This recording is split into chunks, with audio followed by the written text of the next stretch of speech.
আব্দুল্লাহ ইবনে ওমর রাদিয়াল্লাহু আনহু একদিন মদিনা থেকে বাহির হয়েছেন সফরের জন্য। বাহির হয়ে একটি পাহাড়ের নিকট গেলেন। ওই পাহাড়ের নিকট একটি রাখাল ছিল, সে বকরি চড়াইতেছে। ওই রাখালকে আব্দুল্লাহ ইবনে ওমর বলতেছেন, হে রাখাল। ওই দরিদ্র রাখালকে আব্দুল্লাহ ইবনে ওমর বলতেছেন, হে রাখাল, তুমি তোমার একটা বকরি আমার কাছে বিক্রি করে দাও। রাখাল বলতেছে, ওই বকরিটা তো আমার না, ওই বকরিটা আমি কিভাবে বিক্রি করব? রাখালকে বলতেছে, ওই বকরিটা কার? তখন ওই রাখাল বলতেছে, ওই বকরির একজন মুনিব রয়েছে। তখন আব্দুল্লাহ ইবনে ওমর ইবনে আব্দুল আজিজ বলতেছেন, আব্দুল্লাহ ইবনে ওমর বলতেছেন, হে রাখাল, তোমার এই বকরিটা যদি আমার কাছে বিক্রি করে তাহলে তো কেউ দেখবে না। হুসেনপুরের মুসলমান শুনে রাখেন, ওই রাখালের কি একটা উত্তর দিয়েছে। ওই রাখাল কত চমৎকার একটি উত্তর দিয়েছে। ওই রাখাল বলতেছেন, ফাইনাল্লাহ, হে ভাই, আমি যে আপনার কাছে আমার ওই বকরিটা বিক্রি করে দেব, আমার মালিক জানবে না, কিন্তু ফাইনাল্লাহ, আল্লাহ কোথায় আছেন? সুবহানাল্লাহ বলবেন না? আমার আল্লাহ কোথায় আছেন? ফাইনাল্লাহ, আমার মালিক কোথায় আছেন? দুনিয়ার কোনো মানুষ যদি না দেখে, আমার মালিক একজন আছেন, আল্লাহ পাক রব্বুল আলামিন তো ঠিকই দেখতেছেন। আমি আমার মালিকের কাছে কি জবাব দেব?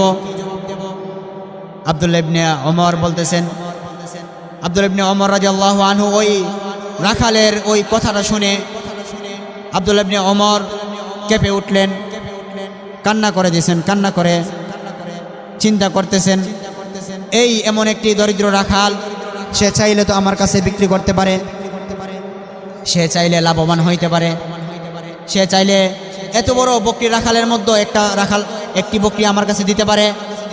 তাকে বলা হয়েছে, তুমি যদি আমার কাছে ভেড়াটা বিক্রি করে দাও, তাহলে তুমি তোমার মালিককে বলবে যে একটা ভেড়া নেকড়ে খেয়ে ফেলেছে। তাকে এই পরামর্শ দেওয়ার পরেও সে বললে, আইনাল্লাহ, আমার মালিক কোথায় আছেন? আমার মালিক তো দেখতেছেন আমি যে আপনার কাছে বিক্রি করব, দুনিয়ার কোনো মানুষ দেখে নাই। ওই ব্যক্তির ভীত সন্ত্রস্তি থেকে, আল্লাহ তাআলার ভয়ভীতি থেকে, এমন ভয়ভীতি, ওই ভয়ভীতি দেখে আব্দুল্লাহ ইবনে ওমর রাদিয়াল্লাহু আনহু বলতেছেন যে তোমার মালিক কোথায়? ওই মালিকের ঠিকানা দেওয়ার পরে ওই মালিকের কাছে আব্দুল্লাহ ইবনে ওমর গেলেন। ওই মালিকের কাছে যাওয়ার পরে যেই বকরির যেই একটি রাখালের যেই পুরা পাল ছিল, ওই পুরা পালকে কিনে নিলেন। মালিকের কাছ থেকে কিনে নিয়ে ওই রাখালকে আজাদ করে দিলেন। রাখালকে আজাদ করে দিয়ে যেই পালটা ছিল, ভেড়ার যেই পাল, ওই পালটাকে ওই রাখালের কাছে দিয়ে দিলেন। রাখালকে হাদিয়া স্বরূপ দিয়ে দিলেন এবং রাখালকে আজাদ করে দিলেন। সুবহানাল্লাহ। এজন্য ওমর ইবনে আব্দুল আজিজ, আব্দুল্লাহ ইবনে ওমর ওই ব্যক্তির ভয়ভীতি দেখে, ওই ব্যক্তির ভয় দেখে, আল্লাহ ভীতি দেখে নিজেই ভীত হয়ে গেছেন, কেঁপে উঠেছেন যে এত বড় রাখালের পাল থাকা সত্ত্বেও সে আমার কাছে একটি ভেড়া বিক্রি করে নাই। কেন বিক্রি করে নাই? আল্লাহ তাআলার ভয়। আজকে আমাদের সমাজের মানুষের কাছ থেকে আল্লাহর ভয়ভীতি চলে গেছে, উঠে গেছে। এর কারণ হইল আমাদের উত্তম চরিত্র নেই, আমাদের আখলাকের মধ্যে সমস্যা রয়েছে। আজকে আমার আপনার চরিত্র এমন হয়ে গেছে যে আমার আপনার চরিত্রের কারণে আজকে আমার আপনার ঈমান নষ্ট হয়ে গেছে। সাধারণ একটু স্বার্থের জন্য আমি আমার ঈমানটাকে বিক্রি করে গেছি। ভাই, ওইটা আমার উত্তম চরিত্র না। আমার উত্তম চরিত্র হইল যে আমি নামাজ পড়ব, আল্লাহ তাআলার বিধান পুঙ্খানুপুঙ্খানু মেনে চলব, আল্লাহর হাবিবের সুন্নত তরিকে আমি জীবনযাপন করব। ওইটাই হলো আমার উত্তম চরিত্র। একজন মিষ্টি কথা বলে, বড় বড় দান করে, মসজিদের মতো দান করলেই সে উত্তম চরিত্রের অধিকারী হয়ে যায় না। মাহফিলের মধ্যে সে 1 লক্ষ টাকা দান করলো, দান করার কারণেই সে উত্তম চরিত্রের অধিকারী হয় না, কারণ আল্লাহ তাআলার বিধান, রাসূলের সুন্নাত নাই তার ভিতরে, এজন্য সে উত্তম চরিত্রের অধিকারী না। সমাজের মধ্যে সবাই তাকে ভালোবাসে, কিন্তু সে নামাজ পড়ে না, রাসূলের সুন্নাত তরিকায় চলে না। সবাই তাকে ভালোবাসে কেন? যে সবার মন সে জয় করেছে, হয়তো টাকার মাধ্যমে সে তার মন জয় করেছে, অথবা কথার মাধ্যমে তার মন জয় করেছে, অথবা যে কোনো মাধ্যমে সে তার মন জয় করেছে। কিন্তু মন জয় করেছে ঠিক আছে, কিন্তু তার ভিতরে আল্লাহ পাক রব্বুল আলামিনের হুকুম বিধান নেই, আল্লাহর হাবিবের সুন্নত নেই।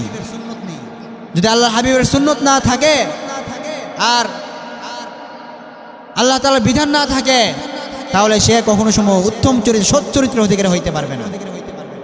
ওয়াসাল্লাম আকসিরু মা ইউদখিলুল জান্নাহ তাকওয়াল্লাহ ওয়া হুসনুল খুলুক আও কামা ক্বালা আলাইহি الصلاة والسلام।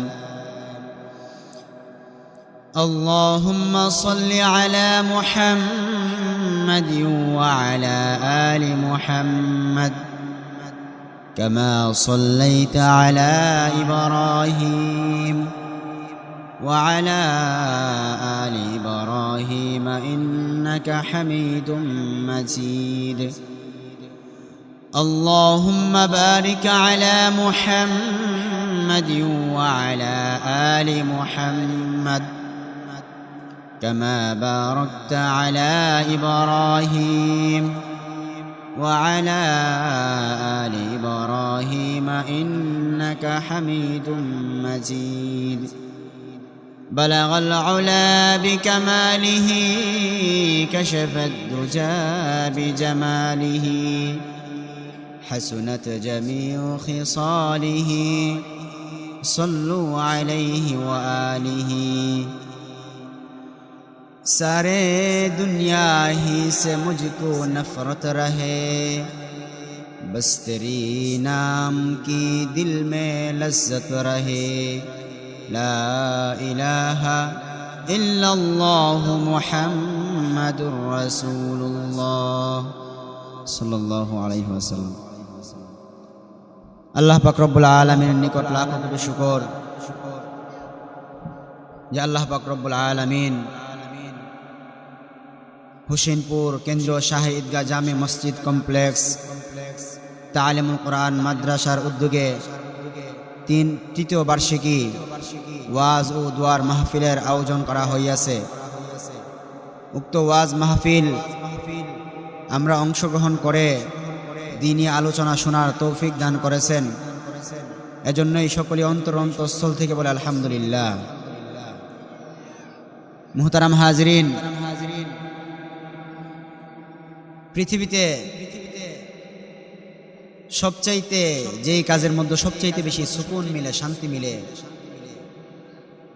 সেইটা হলো হুসনুল খুলুক। আজকে আমাদের সমাজে সবচাইতে যেই জিনিসের অভাব, সেইটা হলো হুসনুল খুলুক, সুন্দর চরিত্র। আজকে আমাদের সমাজে সুন্দর চরিত্র না থাকার কারণে ভাইয়ে ভাইয়ে দ্বন্দ্ব হয়। সুন্দর চরিত্র না থাকার কারণে, আমাদের হুসনুল খুলুক না থাকার কারণে আজকে আমাদের ফ্যামিলির মধ্যে সারা বছর দ্বন্দ্ব লেগে থাকে। আমরা চাইলেও একটা দ্বন্দ্ব মিটানোর পর সাথে সাথে আরেকটি দ্বন্দ্বের মুখাপেক্ষি হয়ে যায়। আমাদের হুসনুল খুলুক না থাকার কারণে আমাদের মসজিদে আসতে অনীহা সৃষ্টি হয়ে যায়। আল্লাহ তাআলার বিধানাবলীকে মনে প্রাণে মেনে নিতে আমাদের জন্য কষ্ট হয়ে যায়। প্যারা হাবিব সাল্লাল্লাহু আলাইহি ওয়াসাল্লামের সুন্নত তরিকায় চলতে আমাদের কষ্ট হয়ে যায়। এর মূল কারণ হলো আমাদের মধ্যে হুসনুল খুলুকের অভাব। যাদের হৃদয়ে, যাদের মাঝে হুসনুল খুলুক আছে, দুনিয়াতেই তারা সুখ শান্তি ভোগ বিলাসের সাথে জিন্দেগি যাপন করতে পারতেছে। যাদের হুসনুল খুলুক নেই, যাদের মধ্যে হুসনুল খুলুক নেই, তাদের সময় ব্যয় করতে, তাদের চলাফেরা, উঠা বসা, ঘরে যাওয়া, ঘর থেকে বাহির হওয়া, মসজিদে আসা, মসজিদ থেকে বাহির হওয়া, চাকরি বাকরি করা, যা কিছুই করি না কেন,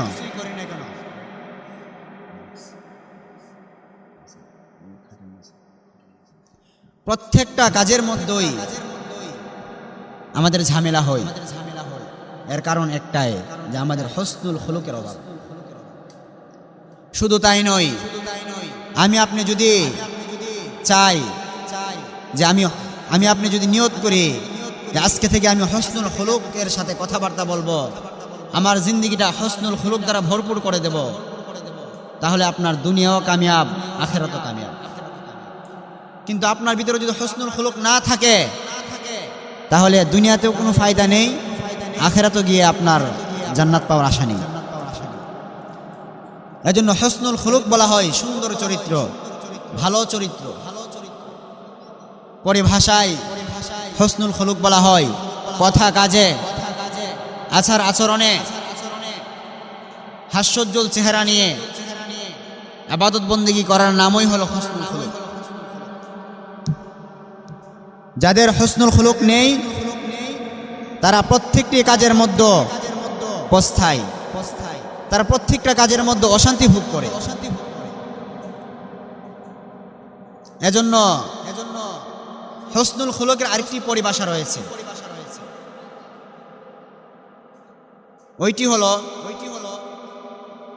যেই ব্যক্তি আল্লাহ পাক রব্বুল আলামিনের বিধান মেনে চলবে, রাসূল সাল্লাল্লাহু আলাইহি ওয়াসাল্লামের সুন্নত তরিকায় জীবন যাপন করবে, সেই প্রকৃতপক্ষে হুসনুল খুলুকের অধিকারী। যার ভিতরে আল্লাহ তাআলার বিধান নেই, আমার হাবিবের রাসূল সুন্নত তরিকা নেই, সে কখনো সময় হুসনুল খুলুকের অধিকারী হইতে পারবে না। এজন্য মনে রাখবেন, মিষ্টি কথায় হুসনুল খুলুকের অধিকারী হয় না। মানুষ মিথ্যা কথার মাধ্যমে মিষ্টি কথাকে মিথ্যা কথা দিয়ে মিষ্টি কথা সাজিয়ে ফেলে, ওইটাকে হুসনুল খুলুক বলা হয় না, ওইটাকে বলা হয় ধোঁকা। মিথ্যা কথার মাধ্যমে মানুষকে খুশি করে, ওইটাকে হুসনুল খুলুক বলা হয় না, ওইটাকে বলা হয় ধোঁকা। এর জন্য হুসনুল খুলুক বলা হয় আল্লাহ তাআলার বিধান, রাসূল সাল্লাল্লাহু আলাইহি ওয়াসাল্লামের সুন্নত তরিকায় যেই ব্যক্তি জীবন যাপন করতে পারবে, সেই ব্যক্তিই প্রকৃতপক্ষে হুসনুল খুলুকের অধিকারী। এখন আসুন, আল্লাহর হাবিব সাল্লাল্লাহু আলাইহি ওয়াসাল্লাম ফিতনা ফাসাদের জামানায়, জাহেলিয়াতের জামানায় আল্লাহ পাক রব্বুল আলামিন, এই অন্ধকার আচ্ছন্ন জামানায় আল্লাহ পাক রব্বুল আলামিন আমার হাবিবকে দুনিয়াতে প্রেরণ করেছেন। কি জন্য প্রেরণ করেছেন? হুসনুল খুলুক শিক্ষা দেওয়ার জন্য। আল্লাহর হাবিব সাল্লাল্লাহু আলাইহি ওয়াসাল্লাম, আল্লাহর হাবিব সাল্লাল্লাহু আলাইহি ওয়াসাল্লামের কাছে কতটুকু হুসনুল খুলুক ছিল, কয়েকটি কথা বললে আপনারা বুঝতে পারবেন আমার হাবিব সাল্লাল্লাহু আলাইহি ওয়াসাল্লাম কতটুকু হুসনুল খুলুকের অধিকারী ছিল। এর আগে আমরা একটা জিনিস খেয়াল করে শুনব, হুসনুল খুলুক কত প্রকার। হুসনুল খুলুকেরও প্রকার রয়েছে। হুসনুল খুলুক প্রথমত দুই প্রকার, খুলুকে হাসান, আখলাকে হাসানা, আখলাকে সাইয়্যা। হুসনুল খুলুক প্রথমত দুই প্রকার, আখলাকে হাসানা, আখলাকে সাইয়্যা। আখলাকে হাসানা বলা হয় সুন্দর চরিত্রের অধিকারীকে আখলাকে হাসানা বলা হয়, আর আখলাকে সাইয়্যা বলা হয় যার চরিত্র সুন্দর নেই, অসৎ চরিত্রের অধিকারীকে আখলাকে সাইয়্যা বলা হয়। আখলাকে হাসানা আবার তিন প্রকার। এক নম্বর হলো আখলাকে হামিদা, দ্বিতীয় নম্বর হলো আখলাকে কারিমা, তৃতীয় নম্বর হলো আখলাকে আজিমা। তার মানে আখলাক মোট 5 প্রকার। প্রথম আখলাক 2 প্রকার, আখলাকে হাসানা, আখলাকে সাইয়্যা। আখলাকে সাইয়্যা আবার আখলাকে হাসানা আবার 3 প্রকার। প্রথম নম্বর আখলাকে হামিদা, আখলাকে কারিমা, আখলাকে আজিমা। আখলাকে হামিদা বলা হয়, আখলাকে হামিদা এই যে একটা গুণ, আখলাকের একটা গুণ, এই ভালো চরিত্রের গুণটা ইহুদিরা খুব পেয়েছিল, তারা ইহুদিরা আঁকড়ে ধরেছিল। একটা উদাহরণ দিলে বুঝতে পারবেন। আখলাকে হামিদা বলা হয়, এক ব্যক্তি একজনকে একটা চোর দিল, এক ব্যক্তি একজনকে গালের মধ্যে একটা চোর দিল।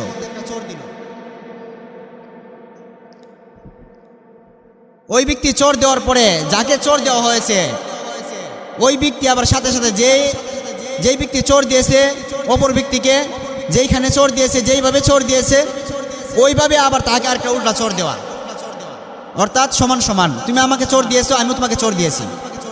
ওইটাকে বলা হয় আখলাকে হামিদা। ওইটা ইহুদিদের ভালো একটা গুণ, ইহুদিরা ওই গুণটাকে খুব ভালোভাবে আঁকড়ায় ধরছিল। আখলাকে কারিমা বলা হয় যে কোনো ব্যক্তি একজনকে একটা চোর দিল অথবা একটা গালি দিল, গালি দেওয়ার পরে সে উল্টা চোর দেয় না, চুপ থেকে যায়, অর্থাৎ মাফ করে দিল তাকে, ওইটাকে বলা হয় আখলাকে কারিমা। তাকে মাফ করে দেওয়া, তাকে উল্টা একটা চোর না দেওয়া। একজন গালি দিয়েছে আমাকে, উল্টা একটা গালি না দেওয়া, ওইটা হলো খ্রিস্টানদের একটা গুণ। খ্রিস্টানরা মাফের ক্ষেত্রে অগ্রাধিকার প্রাপ্ত। একজন একটা গালি দিলে সে চুপ থাকে, একজন একটা চোর দিল সে সাথে সাথে উল্টা রিয়াকশন করে না, এগুলো খ্রিস্টানদের একটা গুণ। তৃতীয় নম্বর হলো আখলাকে আজিমা। এই গুণটা আল্লাহ পাক রব্বুল আলামিন আবার হাবিব সাল্লাল্লাহু আলাইহি ওয়াসাল্লামকে দান করেছেন। বলেন না সুবহানাল্লাহ। আমার হাবিবকে আখলাকে আজিমা যে একটা গুণ, ওই গুণটা আল্লাহ পাক রব্বুল আলামিন আমার হাবিবকে দান করেছেন।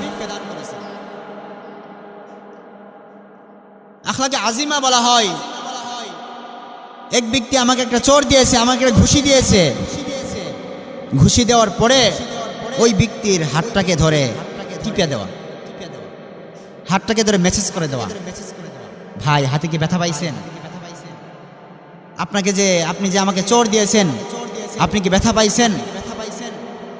হাতটাকে টিপে দেওয়া, এইটা হলো আমার হাবিব সাল্লাল্লাহু আলাইহি ওয়াসাল্লামের গুণ। সুবহানাল্লাহ। তার মানে আখলাক কত প্রকার? আখলাক 5 প্রকার। প্রথম আখলাক হলো আখলাকে হাসানা, আখলাকে সাইয়্যা। দ্বিতীয় নম্বর হলো আখলাকে হাসানা আবার 3 প্রকার, আখলাকে হামিদা, আখলাকে কারিমা, আখলাকে আজিমা। আখলাকে আজিমা আল্লাহ পাক রব্বুল আলামিন আমার হাবিব সাল্লাল্লাহু আলাইহি ওয়াসাল্লামকে দান করেছিলেন। সুবহানাল্লাহ। আর এই আখলাক আল্লাহর হাবিব সাল্লাল্লাহু আলাইহি ওয়াসাল্লাম উম্মতে মুহাম্মদকে দান করেছেন। সুবহানাল্লাহ। এজন্য আল্লাহ পাক রব্বুল আলামিন আল্লাহর হাবিব সম্পর্কে কোরআনের মধ্যে ঘোষণা দিয়েছেন, ওয়া ইন্নাকা লাআলা খুলুকিন আযীম।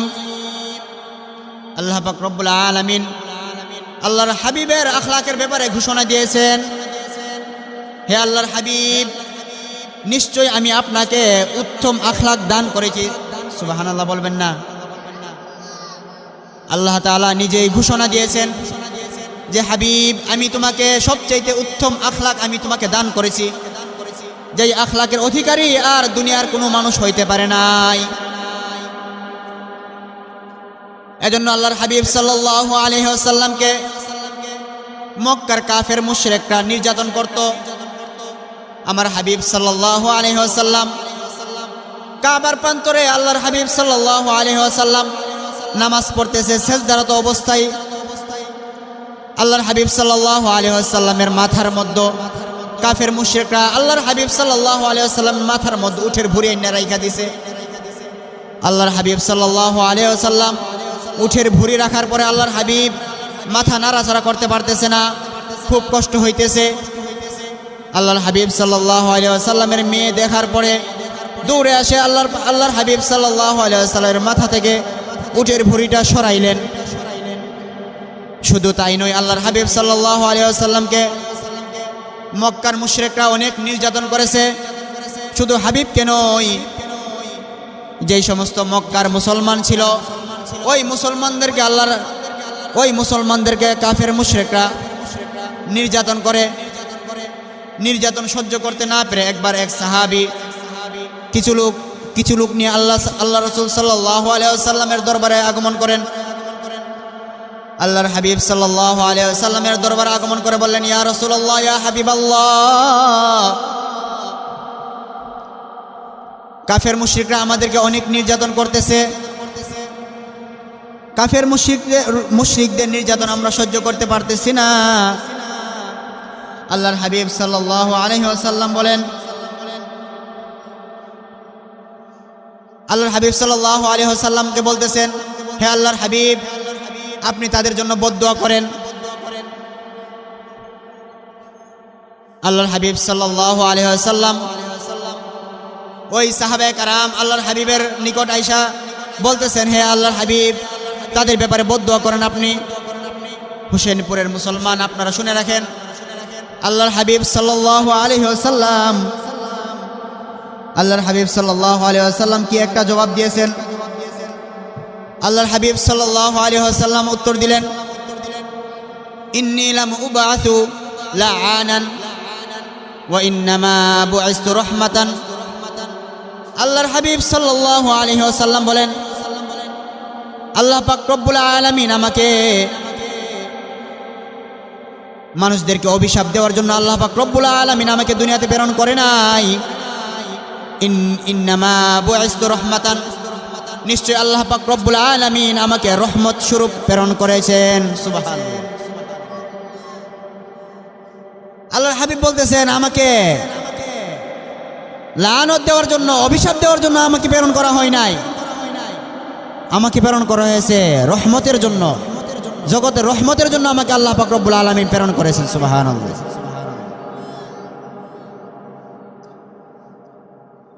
আরেক বর্ণনায় আছে, আল্লাহর হাবিব সাল্লাল্লাহু আলাইহি ওয়াসাল্লামের নিকট তারা বদদুয়া করতেছেন, বলতেছেন, হে আল্লাহর হাবিব, আপনি তাদের ব্যাপারে বদদুয়া করেন। আল্লাহ রাসূল সাল্লাল্লাহু আলাইহি ওয়াসাল্লাম বলেন, আল্লাহুম্মা গফির লিকওমি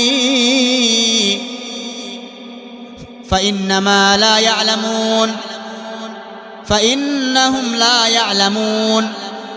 আল্লাহর হাবিব বলতেছেন, হে আল্লাহ, আপনি আমার কওমকে মাফ করে দেন। ফাইন্নাহুম লা ইয়ালামুন, কেননা তারা জানে না। তারা যদি জানতো যে আমি তোমার হাবিব, আমার হাবিবের মর্যাদা যদি তারা জানতো, তারা কখনো সময় আমার সাহাবায়ে কেরামরা আমার উপর নির্যাতন করতো না।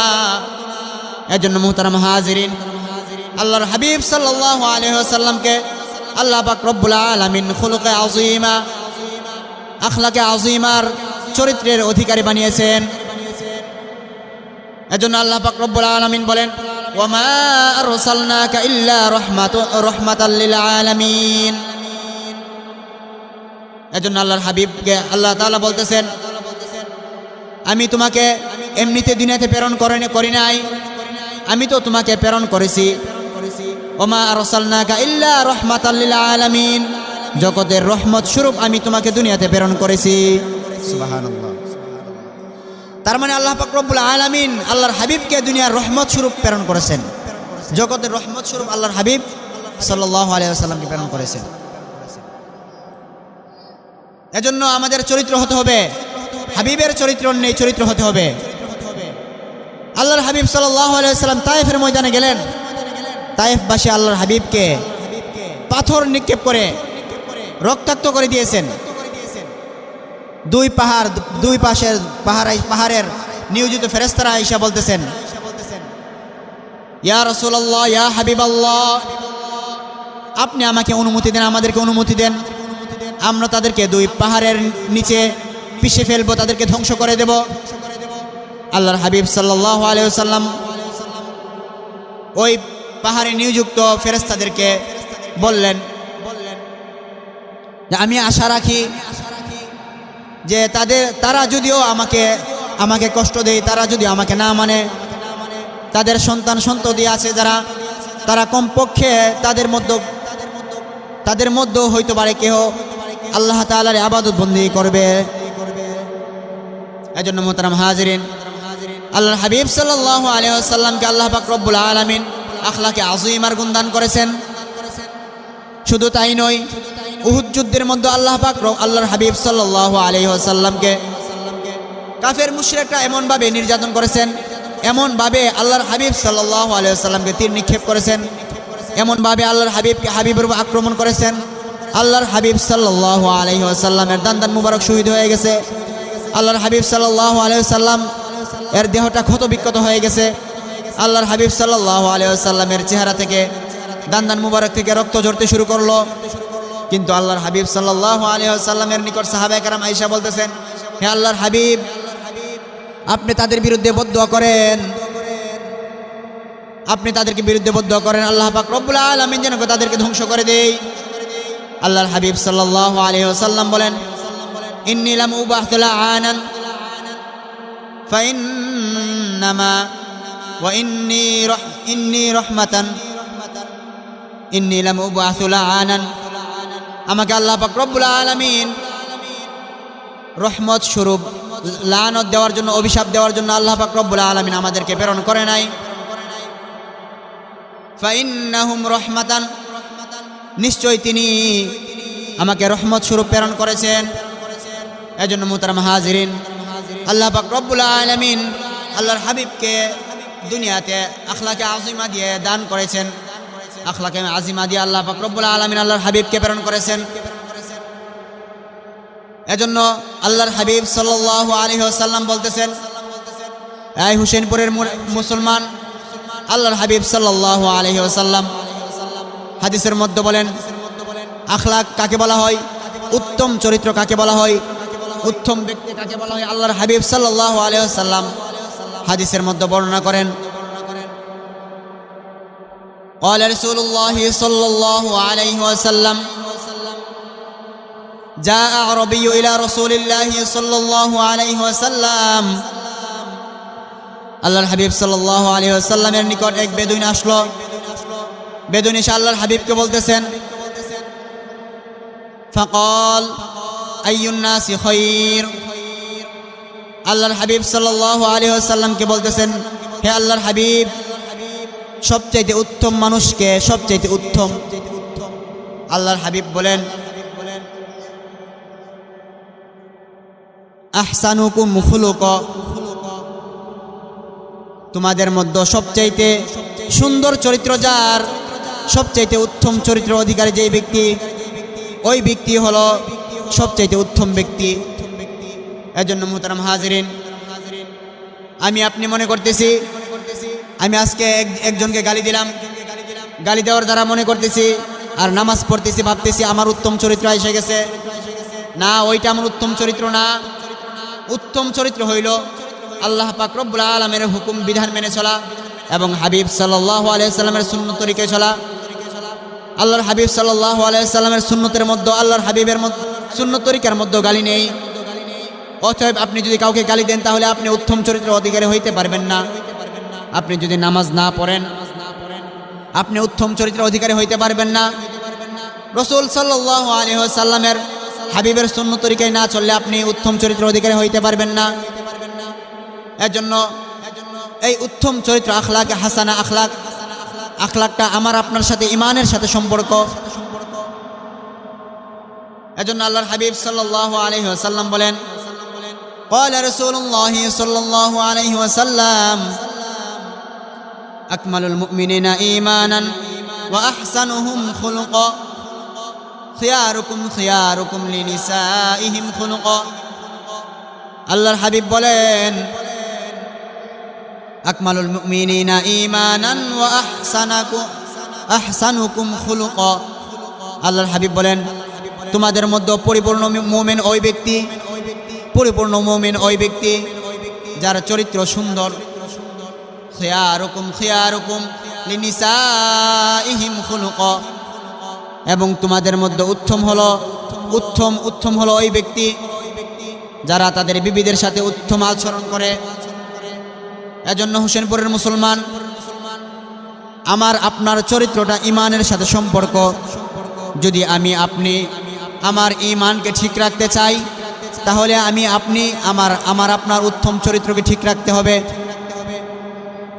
যদি আমার আপনার চরিত্র যদি উত্তম না হয়, আখলাকে হাসানা না হয়, আখলাকে আযীমার অন্তর্ভুক্ত না হয়, তাহলে এই আখলাক আমার আপনার কোনো কাজে আসবে না। এজন্য আল্লাহর হাবিব সাল্লাল্লাহু আলাইহি ওয়াসাল্লাম এক হাদিসের মধ্যে বলেন, قال رسول الله صلى الله عليه وسلم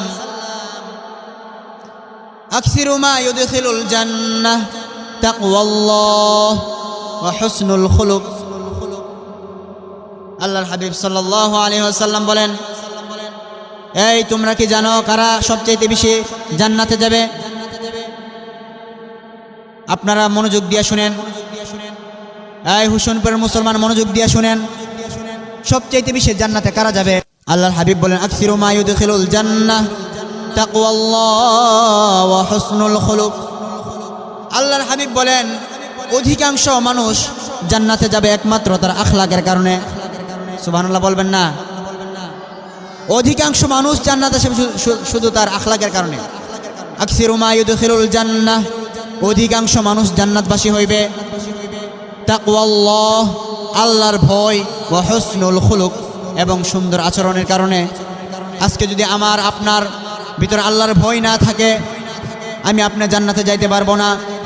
আমার আপনার ভিতরে যদি উত্তম চরিত্র না থাকে, আমার আপনার চরিত্র যদি উত্তম না হয়, তাহলে আমি জান্নাতে যাইতে পারবো না। এজন্য আল্লাহর হাবিবের কথা যে আকসিরু মা ইউদখিলুল জান্নাহ তাকওয়াল্লাহ ওয়া হুসনুল খুলুক। এজন্য মুহতারাম হাজিরিন, হুসনুল খুলুক, উত্তম চরিত্রের দরকার আছে কিনা? সকলের উত্তম চরিত্রের দরকার। আমার আপনার জিন্দিগিরা যদি উত্তম চরিত্র হয়ে যায়, তাহলে আমার আপনার জিন্দিগি যদি হাবিবের রঙে রঙিন হয়ে যায়, আমার আপনার জিন্দিগিরা যদি আমার মালিকের বিধান অনুযায়ী হয়ে যায়, তাহলে দুনিয়াতেও আমার কোনো টেনশন নেই, আখিরাতের জন্য আমার কোনো টেনশন নেই। তাহলে আমার জন্য জান্নাতে যাওয়া সহজ হয়ে যাবে। আর শুধু জান্নাতে যাওয়া সহজ হয়ে যাবে না, দুনিয়ায় যদি আমার আখলাক চরিত্র ভালো থাকে, তাহলে আল্লাহ পাক রব্বুল আলামিন আমার সম্মান, আমার ইজ্জত দুনিয়াতে আল্লাহ পাক রব্বুল আলামিন দেখাই নেবেন। এজন্য মুহতারাম হাজিরিন, আমার চরিত্র সুন্দর হইতে হবে। যদি আমার চরিত্র সুন্দর হয়, তাহলে আমি জান্নাতে যাইতে পারবো। আর যদি আমার চরিত্র সুন্দর না হয়, তাহলে আমার জন্য জান্নাত নাই, জান্নাত থেকে আমি মাহরুম হয়ে যাব। এজন্য উলামায়ে কেরামের ব্যাপারে আল্লাহ পাক রব্বুল আলামিন বলেন, ইন্নামা ইয়াখশাল্লাহা মিন ইবাদিহিল উলামা। আল্লাহ পাক রব্বুল আলামিন বলেন, আমাকে সবচেয়ে বেশি ভয় করে উলামায়ে কেরাম। উলামায়ে কেরাম আমাকে সবচেয়ে বেশি ভয় করে। হাদিসের মধ্যে বলেন, আকসিরু মা ইউদখিলুল জান্নাহ তাকওয়াল্লাহ ওয়া হুসনুল খুলুক। আল্লাহ তাআলা বলতেছেন, সবচেয়ে বেশি ভয় করে উলামায়ে কেরাম। আর যারা বেশি ভয় করে আমাকে, তারাই অধিকাংশ, তারাই সবচেয়ে বেশি জান্নাতে যাবে। এজন্য মুহতারাম হাজিরিন, উলামায়ে কেরামের সঙ্গ দিতে হবে তো, উলামায়ে কেরামের সঙ্গ দিতে হবে তো। আমি আপনি যদি উলামায়ে কেরামের সঙ্গ দেই, তাহলে উলামায়ে কেরামের আখলাক হাসানা, আখলাকে আযীমা, আমরা একটা একটা করে আখলাকে আযীমা আমরা আমাদের জীবনের মধ্যে মিলাইতে পারবো। আল্লাহর হাবিব সাল্লাল্লাহু আলাইহি ওয়াসাল্লামের চরিত্রে আমরা চরিত্রবান হইতে পারবো। এজন্য আল্লাহ পাক রব্বুল আলামিন উলামায়ে কেরামের ব্যাপারে বলে গেছেন, ইন্নামা ইয়াখশাল্লাহা মিন ইবাদিহিল উলামা। নিশ্চয়ই উলামায়ে কেরাম সবচেয়ে বেশি ভয় করে। এজন্য মুহতারাম হাজিরিন, উলামায়ে কেরামের সঙ্গ দিতে হবে। আপনি আখলাকে আযীমা, আখলাক কোথা থেকে শিখবেন? আপনি ভার্সিটি থেকে আখলাক শিখতে পারবেন না। আপনার আখলাক শিখতে হবে উলামায়ে কেরামের কাছ থেকে। আপনার আখলাক শিখতে হবে, আখলাকে আযীমা আপনার শিখতে হবে উলামায়ে কেরামের কাছ থেকে। কারণ উলামায়ে কেরাম আল্লাহ তাআলার বিধান পুঙ্খানুপুঙ্খানুভাবে তাদের কাছে আল্লাহ তাআলার বিধান রয়েছে। পুঙ্খানুপুঙ্খানুভাবে তাদের কাছে হাবিবের সুন্নত তরিকা রয়েছে। এজন্য মুহতারাম হাজিরিন, আমার আপনার জিন্দিগি যদি এই উলামায়ে কেরামের জিন্দিগিটা হয়ে যায়, আমার আপনার জিন্দিগিটা যদি এমন হয় যে আমি আপনি আল্লাহর রঙে আমার জিন্দিগিটা রাঙাই নিতে পারি, তাহলে আমি আপনি সফল হয়ে যাব। এই জন্য আল্লাহ পাক রব্বুল আলামিন বলেন, সিবগাতাল্লাহ ওয়া মান আহসানু মিনাল্লাহি সিবগা। আল্লাহ তাআলা বলতেছেন, তোমরা তোমার জীবনটাকে রবের রঙে রঙিন করে দাও। সিবগাতাল্লাহ ওয়া মান আহসানু মিনাল্লাহি সিবগা, আল্লাহর রঙে জীবনটাকে রাঙাই দাও।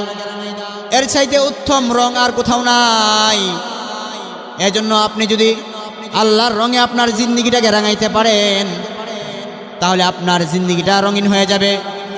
এই রঙিন জিন্দিগি নিয়ে যদি আপনি কবরের মধ্যে যাইতে পারেন, তাহলে আপনি কবরের মধ্যে শান্তি পাইবেন।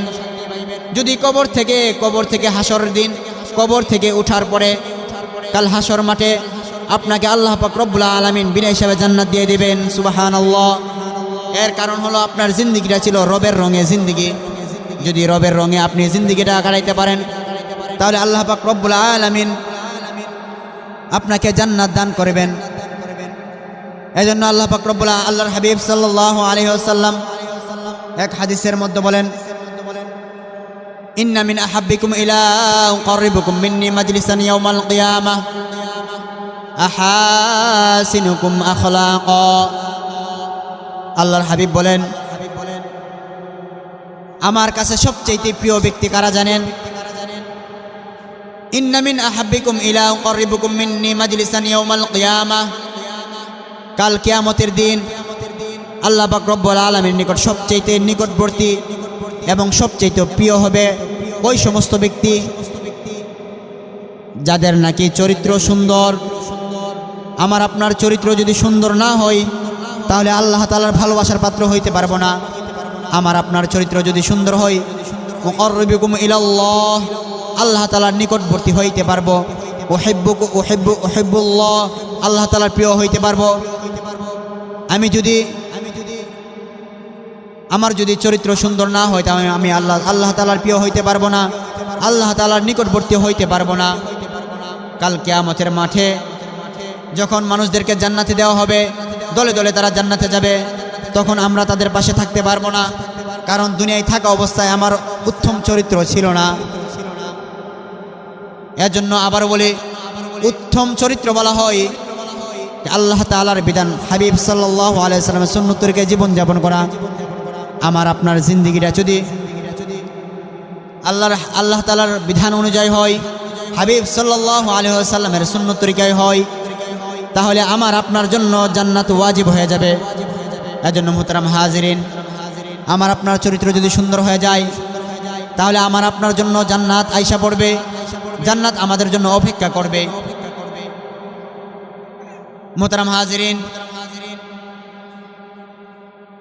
সাহাবায়ে কেরামের চরিত্র কেমন ছিল? আব্দুল্লাহ ইবনে ওমর রাদিয়াল্লাহু আনহু একটি ঘটনা বর্ণনা করেন। আব্দুল্লাহ ইবনে ওমর রাদিয়াল্লাহু আনহু একদিন মদিনা থেকে বাহির হয়েছেন সফরের জন্য। বাহির হয়ে একটি পাহাড়ের নিকট গেলেন। ওই পাহাড়ের নিকট একটি রাখাল ছিল, সে বকরি চড়াইতেছে। ওই রাখালকে আব্দুল্লাহ ইবনে ওমর বলতেছেন, হে রাখাল। ওই দরিদ্র রাখালকে আব্দুল্লাহ ইবনে ওমর বলতেছেন, হে রাখাল, তুমি তোমার একটা বকরি আমার কাছে বিক্রি করে দাও। রাখাল বলতেছে, ওই বকরিটা তো আমার না, ওই বকরিটা আমি কিভাবে বিক্রি করব? ওই রাখালকে বলতেছে, ওই বকরিটা কার? তখন ওই রাখাল বলতেছে, ওই বকরির একজন মুনিব রয়েছে। তখন আব্দুল্লাহ ইবনে ওমর ইবনে আব্দুল আজিজ বলতেছেন, আব্দুল্লাহ ইবনে ওমর বলতেছেন, হে রাখাল, তোমার এই বকরিটা যদি আমার কাছে বিক্রি করে, তাহলে তো কেউ দেখবে না। হুসেনপুরের মুসলমান শুনে রাখেন, ওই রাখালের কি একটা উত্তর দিয়েছে, ওই রাখাল কত চমৎকার একটি উত্তর দিয়েছে। ওই রাখাল বলতেছেন ফাআইনাল্লাহ, হে ভাই, আমি যে আপনার কাছে আমার বকরিটা, ওই বকরিটা বিক্রি করে দেব, আমার মালিক জানবে না, কিন্তু ফাআইনাল্লাহ, আল্লাহ কোথায় আছেন? সুবহানাল্লাহ বলবেন না? আমার আল্লাহ কোথায় আছেন? ফাআইনাল্লাহ, আমার মালিক কোথায় আছেন? দুনিয়ার কোনো মানুষ যদি না দেখে, আমার মালিক একজন আছেন, আল্লাহ পাক রব্বুল আলামিন তো ঠিকই দেখতেছেন। আমি আমার মালিকের কাছে কি জবাব দেব? আব্দুল্লাহ ইবনে ওমর বলতেছেন, আব্দুল্লাহ ইবনে ওমর রাদিয়াল্লাহু আনহু ওই রাখালের ওই কথাটা শুনে আব্দুল্লাহ ইবনে ওমর কেঁপে উঠলেন, কান্না করে দিয়েছেন, কান্না করে চিন্তা করতেছেন, এই এমন একটি দরিদ্র রাখাল, সে চাইলে তো আমার কাছে বিক্রি করতে পারে, সে চাইলে লাভবান হইতে পারে, সে চাইলে এত বড় বকরি রাখালের মধ্যে একটি বকরি আমার কাছে দিতে পারে। তাকে বলা হয়েছে, তুমি যদি আমার কাছে ভেড়াটা বিক্রি করে দাও, তাহলে তুমি তোমার মালিককে বলবে যে একটা ভেড়া নেকড়ে খেয়ে ফেলেছে। তাকে এই পরামর্শ দেওয়ার পরেও সে বললে আইনাল্লাহ, আমার মালিক কোথায় আছেন? আমার মালিক তো দেখতেছেন আমি যে আপনার কাছে বিক্রি করব, দুনিয়ার কোনো মানুষ দেখে নাই। ওই ব্যক্তির ভীত সন্ত্রস্তি থেকে, আল্লাহ তাআলার ভয়ভীতি থেকে, এমন ভয়ভীতি, ওই ভয়ভীতি দেখে আব্দুল্লাহ ইবনে ওমর রাদিয়াল্লাহু আনহু বলতেছেন যে তোমার মালিক কোথায়? ওই মালিকের ঠিকানা দেওয়ার পরে ওই মালিকের কাছে আব্দুল্লাহ ইবনে ওমর গেলেন। ওই মালিকের কাছে যাওয়ার পরে যেই বকরির যেই একটি রাখালের যেই পুরা পাল ছিল, ওই পুরা পালকে কিনে নিলেন। মালিকের কাছ থেকে কিনে নিয়ে ওই রাখালকে আজাদ করে দিলেন। রাখালকে আজাদ করে দিয়ে যেই পালটা ছিল, ভেড়ার যেই পাল, ওই পালটাকে ওই রাখালের কাছে দিয়ে দিলেন, রাখালকে হাদিয়া স্বরূপ দিয়ে দিলেন এবং রাখালকেও আজাদ করে দিলেন। সুবহানাল্লাহ। এজন্য ওমর ইবনে আব্দুল আজিজ, আব্দুল্লাহ ইবনে ওমর ওই ব্যক্তির ভয়ভীতি দেখে, ওই ব্যক্তির ভয় দেখে, আল্লাহ ভীতি দেখে নিজেই ভীত হয়ে গেছেন, কেঁপে উঠেছেন যে এত বড় রাখালের পাল থাকা সত্ত্বেও সে আমার কাছে একটি ভেড়া বিক্রি করে নাই। কেন বিক্রি করে নাই? আল্লাহ তাআলার ভয়। আজকে আমাদের সমাজের মানুষের কাছ থেকে আল্লাহর ভয়ভীতি চলে গেছে, উঠে গেছে। এর কারণ হইল আমাদের উত্তম চরিত্র নেই, আমাদের আখলাকের মধ্যে সমস্যা রয়েছে। আজকে আমার আপনার চরিত্র এমন হয়ে গেছে যে আমার আপনার চরিত্রের কারণে আজকে আমার আপনার ঈমান নষ্ট হয়ে গেছে। সাধারণ একটু স্বার্থের জন্য আমি আমার ঈমানটাকে বিক্রি করে গেছি। ভাই, ওইটা আমার উত্তম চরিত্র না। আমার উত্তম চরিত্র হইল যে আমি নামাজ পড়ব, আল্লাহ তাআলার বিধান পুঙ্খানুপুঙ্খানু মেনে চলব, আল্লাহর হাবিবের সুন্নত তরিকে আমি জীবনযাপন করব। ওইটাই হলো আমার উত্তম চরিত্র। একজন মিষ্টি কথা বলে, বড় বড় দান করে, মসজিদের মতো দান করলেই সে উত্তম চরিত্র অধিকারী হয়ে যায় না। মাহফিলের মধ্যে সে 1 লক্ষ টাকা দান করলো, দান করার কারণেই সে উত্তম চরিত্র অধিকারী হয় না, কারণ আল্লাহ তাআলার বিধান, রাসূলের সুন্নত নাই তার ভিতরে, এজন্য সে উত্তম চরিত্র অধিকারী না। সমাজের মধ্যে সবাই তাকে ভালোবাসে, কিন্তু সে নামাজ পড়ে না, রাসূলের সুন্নত তরিকায় চলে না। সবাই তাকে ভালোবাসে কেন? যে সবার মন সে জয় করেছে। হয়তো টাকার মাধ্যমে সে তার মন জয় করেছে, অথবা কথার মাধ্যমে তার মন জয় করেছে, অথবা যে কোনো মাধ্যমে সে তার মন জয় করেছে।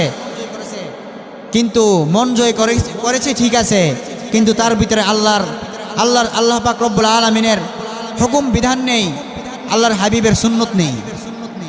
যদি আল্লাহর হাবিবের সুন্নত না থাকে আর আল্লাহ তাআলার বিধান না থাকে, তাহলে সে কখনো সময় উত্তম চরিত্র, সৎ চরিত্রের অধিকারী হইতে পারবে না।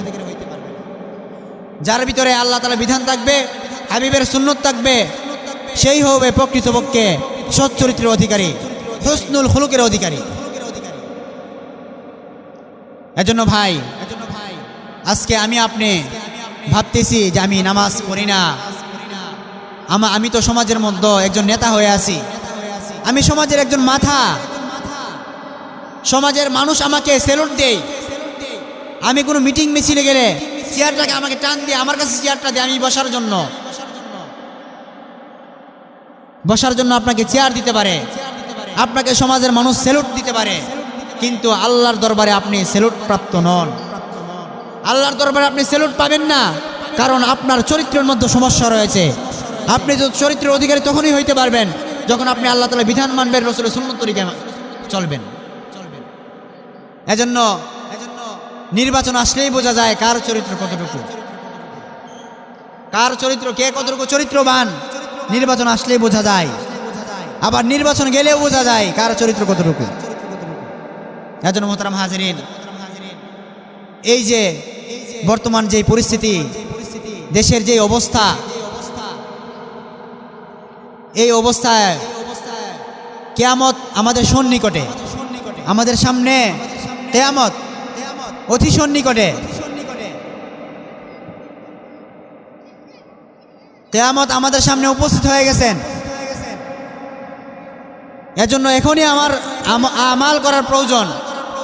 এমন অবস্থা, আল্লাহর হাবিব বলেন কিয়ামতের পূর্ব মুহূর্তে আমার আপনার অবস্থাটা এমন হবে, জ্বলন্ত আংরা হাতের মধ্যে রাখা যেমন কষ্টকর হয়ে যাবে, আমার আপনার ঈমানটা ধরে রাখা এমন কষ্টকর হয়ে যাবে।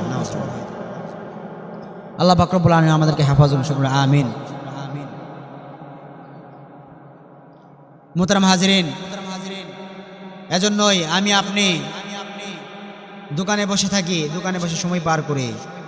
মনে রাখবেন, আমার দোকানে বৈশা সময় নষ্ট করাটা, এই যে একটা সময়, আমার এই সময়টার হিসাব দিতে হবে।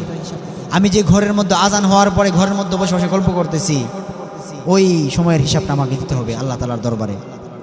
আমি যে মসজিদে আজান হয়ে গেল কিন্তু আমি নামাজের জন্য আসি না, মসজিদে মুয়াজ্জিন হাইয়া আলাস সালাহ, নামাজের দিকে আসো ডাকতেছে, হাইয়া আলাল ফালাহ, কল্যাণের দিকে আসো ডাকতেছে, কিন্তু আমি তার ডাকে সাড়া দিতেছি না। মনে রাখবেন, এই যে মুয়াজ্জিন ডাকতেছে হাইয়া আলাস সালাহ, হাইয়া আলাল ফালাহ, ওই ডাকটাই কাল কিয়ামতের মাঠে আল্লাহ তাআলার দরবারে সাক্ষী হয়ে দাঁড়িয়ে যাবে যে হে আল্লাহ, মুয়াজ্জিন হাইয়া আলাস সালাহ ডাকছিল, ওই ডাকটা দেওয়া হয়েছিল হাইয়া আলাস সালাহ, হাইয়া আলাল ফালাহ, কিন্তু সে ঘরের মধ্যে বসে বসে স্মার্টফোন চালাইতেছিল, মসজিদের মধ্যে আসে নাই। সে দোকানের মধ্যে বসে আড্ডা দিয়েছিল, সে তোমার মসজিদের মধ্যে আসে নাই, সে মিটিং মিছিলে গিয়ে সময় পার করেছিল, তোমার আজানের ভ্রুক্ষেপ করে নাই, তোমার আজানকে অপমান করেছে, তোমার যে বরত্ব, আজানের মাধ্যমে যে তোমার বরত্ব গুণাগুণ বর্ণনা করা হয়, ওইগুলিকে সে অপমান করেছে। তখন আপনার যাওয়ার আর কোনো রাস্তা থাকবে না। এটাই আপনার জীবনের শেষ রাস্তা। এই রাস্তায় আপনাকে জাহান্নাম পর্যন্ত পৌঁছাই দেবে। ভাবতেছেন আমি আপনি আরো অনেক দিন বেঁচে থাকবো। মনে রাখবেন, আজকে আমি এখানে বসে আছি, আমার নেই, আপনার নেই, অনেক যুবক যারা দুনিয়া থেকে বিদায়ী হয়েছেন, অনেক বাবার আছেন তাদের সন্তান হারিয়েছেন, এখানেই বসে আছেন বাবারা তাদের সন্তান হারিয়েছেন, কিন্তু সন্তান হারিয়েও বাবার এতটুকু এহসাস হয় না, এতটুকু বাবার দিলের মধ্যে অনুভূতি হয় না যে হায় আমার সন্তানরা যে হারিয়েছি, আমার সন্তানটাও তো আমার মতন বড় হইতো, আমার সন্তানটাও তো আমার মতন বড় হয়ে আমার মতন হইতো, কিন্তু আমার সন্তানটা তো আমার মতন বড় হওয়ার সুযোগ পাই নাই। আমি তো জানতাম না যে আমার সন্তানরা দুনিয়া থেকে বিদায় নিবে, কিন্তু ওই সন্তান দুনিয়া থেকে অল্প বয়সে বিদায় নিয়েছেন। কিন্তু আমি আপনি ভাবতেছি আরো অনেক বছর বেঁচে থাকবো, অনেক বছর। আমার আপনার জিন্দিগি নাকি এটাই আমার জিন্দিগি যে আমি আপনি আরো দীর্ঘ সময় বেঁচে থাকবো। এই দুনিয়ার জন্য কিছুর প্রয়োজন নেই। আপনি আজকে মৃত্যুবরণ করেন, রব্বে কাবার কসম করে বললাম, আজকে আপনি দুনিয়া থেকে বিদায় নেন, আপনি বাবা হয়ে বিদায় নেন, আপনার 3 দিন না যাইতে, আপনার সুখের দিনটা না যাইতেই আপনার সন্তানরা আপনার সম্পত্তি ভাগ করার জন্য ঝগড়া লেগে যাবে। কত জানাজা পড়েছি, কত লাশ দাফন করেছি, কত লাশ দাফন করেছি, কত জানাজা পড়িয়েছি, অনেক অনেক কবর চোখে দেখেছি। সন্তানরা মৃত্যুর পরে বাবার কবরটা বাৎসরিক একবারও কবরটা জিয়ারত করতে আসে নাই। বড়ই আফসোস হই, পুরা 1 বছরও সন্তানের সুযোগ হয় না বাবার কবরটা জিয়ারত করবে। বাবার কবরের পাশে আইসা একবার সূরা ফাতিহা পড়বে, 3 বার সূরা ইখলাস পড়বে, ওই সুযোগটা সন্তানদের হয় না। আর আমি আপনি ভাবতেছি আমার সম্পদ, আমার সম্পদ, আমার মাল, আমি আপনি মাল মাল সম্পদ সম্পদ করতে করতে দুনিয়া থেকে বিদায় নিতেছি। আল্লাহ পাক রব্বুল আলামিন বলেন, ইন্নাল্লাহা আশতারা মিনাল মুমিনিনা আনফুসাহুম ওয়া আমওয়ালুহুম ওয়া আন্না লাহুমুল জান্নাহ। আপনি ভাবতেছেন আপনার মাল, আপনি ভাবতেছেন যে আপনার টাকা পয়সা, আপনি ভাবতেছেন আপনার বিল্ডিং, আপনার জমি জমা, আপনার সম্পত্তি। ভাই, এই সম্পত্তি আপনার না। আল্লাহ তাআলা আগেই ঘোষণা দিয়ে গেছেন, ইন্নাল্লাহা আশতারা মিনাল মুমিনিনা আনফুসাহুম ওয়া আমওয়ালুহুম ওয়া আন্না লাহুমুল জান্নাহ। আপনার জান মাল টাকা পয়সা সবকিছু আল্লাহ তাআলা ক্রয় করে নিয়ে গেছেন।